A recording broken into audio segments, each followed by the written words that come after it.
Hello बच्चों, कैसे हो?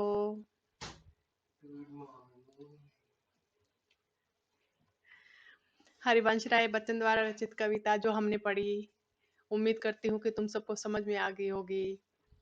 आज हम उससे संबंधित उसके जो प्रश्न उत्तर हैं अभ्यास के, वो करेंगे। जो मैं प्रश्न तुम्हें समझाऊंगी वो तुमने अपनी कॉपी में, हिंदी की कॉपी एक अलग से बना के, अगर नई कॉपी नहीं है तो कोई बात नहीं है, पुरानी कॉपी जो लगाई होगी तुमने उसी में उसके प्रश्न उत्तर लिखने हैं। और जो कठिन शब्द लगे उन शब्दों के अर्थ भी लिखने हैं ताकि सरलार्थ करने में आसानी हो।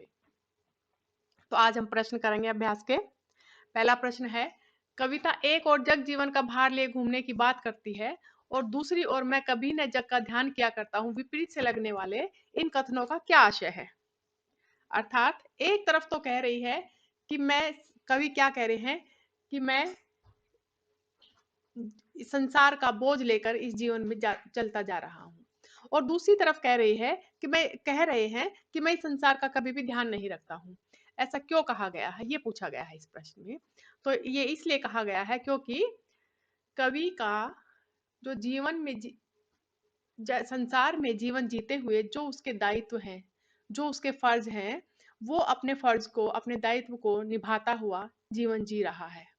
और दूसरी तरफ संसार अपने हिसाब से हर किसी को चलाना चाहती है, लेकिन कवि अपनी मस्ती में ही मस्त रहता है। इसलिए वो इन संसार के द्वारा बनाए गए नियम कायदे कानून को नहीं मानता है और अपने प्रेम रूपी जीवन को मस्ती से जीता हुआ आगे चलता रहता है।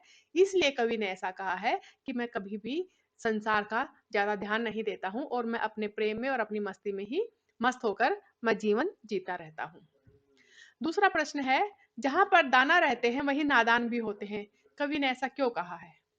दाना का मतलब है समझदार और नादान का मतलब है नासमझ।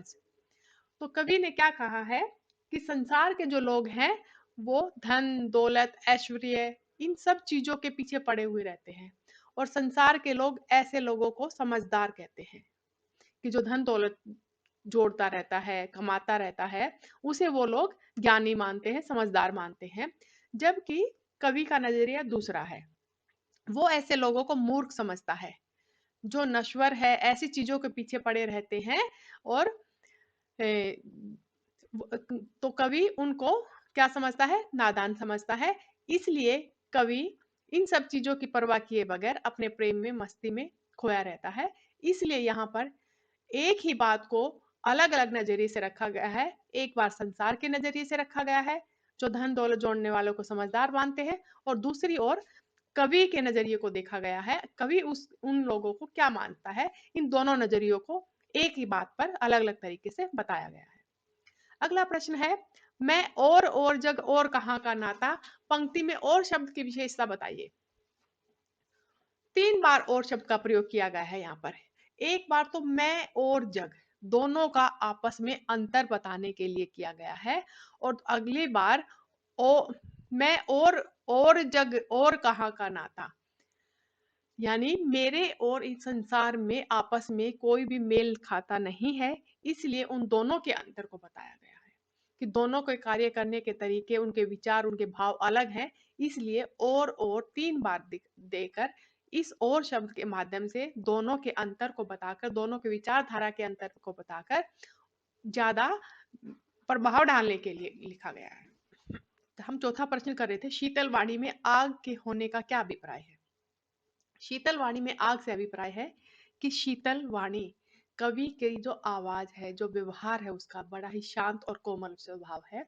लेकिन उसके साथ साथ आग, उसकी वाणी में आग होने का जो बात कही गई है वो इसलिए कही गई है क्योंकि कवि अपनी प्रियतमा से बहुत दूर है और विरह की आग में जल रहा है, और दूसरी ओर वो समाज को, वो संसार को पसंद नहीं करता है। उसमें उन लोगों के प्रति विद्रोह की भावना है जो उसके अगेंस्ट है।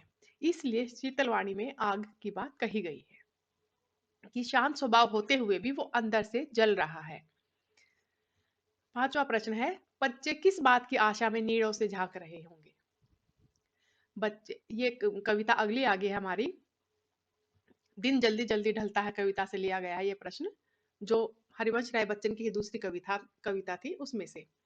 तो बच्चे किस बात की आशा में नीड़ों से झाँक रहे होंगे? तो हम बताएँगे कि बच्चे अपनी माँ के आने की उम्मीद में अपने घोंसलों से बाहर झाँक रहे हैं कि उसकी माँ आएगी और उनके लिए चुग्गा पानी और खाने के लिए कुछ लेके आएगी और फिर वो उसके बाद उनके साथ मौज-मस्ती करेंगे। तो अपनी माँ की प्रतीक्षा कर रहे हैं, इसलिए वो अपने घोंसलों से बाहर निकल के उसके आने की राह देख रहे हैं। अगला प्रश्न है, दिन जल्दी-जल्दी ढलता है कि आवृत्ति से कविता में किस विशेषता का पता चलता है? हम बताएंगे, दिन जल्दी-जल्दी ढलता है कि आवृत्ति से कविता में यह पता चलता है, बार-बार इसी लाइन के दोहराने से समय के महत्व पर प्रकाश डाला गया है, कि समय किसी के लिए नहीं रुकता है। और दूसरा, जब हम अपनों के साथ होते हैं, तो समय के बीत जाने का पता ही नहीं चलता है। और दूसरी ओर यह बताया गया है कि अगर हम समय की परवाह नहीं करते हैं, तो वो अपने हिसाब से चलता रहता है और फिर हमारे हाथ वापस नहीं लगता है। इसलिए समय रहते हुए व्यक्ति को अपने कार्य कर लेने की इस कविता में बताया गया है। इसलिए दिन जल्दी-जल्दी ढलता है, इस पंक्ति की बार-बार आवृत्ति की गई है।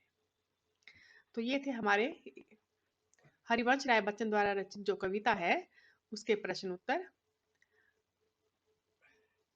इसके साथ-साथ जो हमारे हमने हरिवंश राय बच्चन की जीवनी कर ली, दोनों कविताएं होगी हमारी आत्म परिचय और दिन जल्दी जल्दी ढलता है। इसके साथ साथ हो गए कविता के प्रश्न उत्तर। इसके साथ साथ हमारा काव्य में आता है जीवनी के साथ प्रश्न उत्तर, सरलार्थ और हमारा आता है काव्य सौंदर्य। तो काव्य सौंदर्य क्या होता है? हमने 11वीं कक्षा में भी किया था। जो कोई भी कविता होती है, उसी में से कोई भी 2 या 4 पंक्तियां दे दी जाती हैं और उसमें उसका काव्य सौंदर्य पूछा जाता है। तो उस काव्य सौंदर्य में हम क्या बताएंगे? मान लो कोई भी पंक्ति आ गई है, दिन जल्दी, यही 4 पंक्तियां लगा लो। बच्चे प्रत्याशा में होंगे, नीड़ों से झांक रहे होंगे, ये वाली पंक्ति आ गई, इसका काव्य सौंदर्य लिखो। तो हमने क्या लिखना है कि बच्चे अपनी माँ की प्रतीक्षा कर रहे हैं और इस उम्मीद से कि वो उनको आके भोजन देगी और उसके बाद वो मस्ती करेंगे, इसलिए वो अपने घोंसलों से बार बार बाहर झांक रहे हैं। यानी ये भाव बता के उसके पश्चात हमने उसके बताना है कि कवि की भाषा कैसी है, भाषा सहज व सरल है, तत्सम तद्भव शब्दों का प्रयोग किया गया है।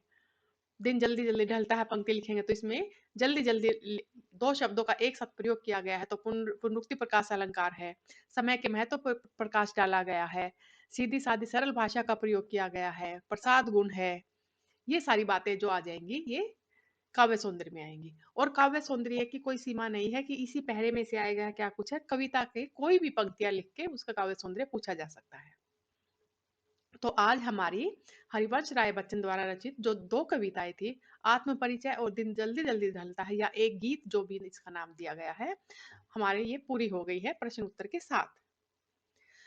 तो आज आपका काम होमवर्क क्या है? सबसे पहले अपने सलाद की दोहराई करेंगे अच्छे से, प्रश्न उत्तर करेंगे, काव्य सौंदर्य करेंगे और जो कठिन शब्द लगेंगे उनके उनके शब्दों के अर्थ भी लिखेंगे या समझेंगे।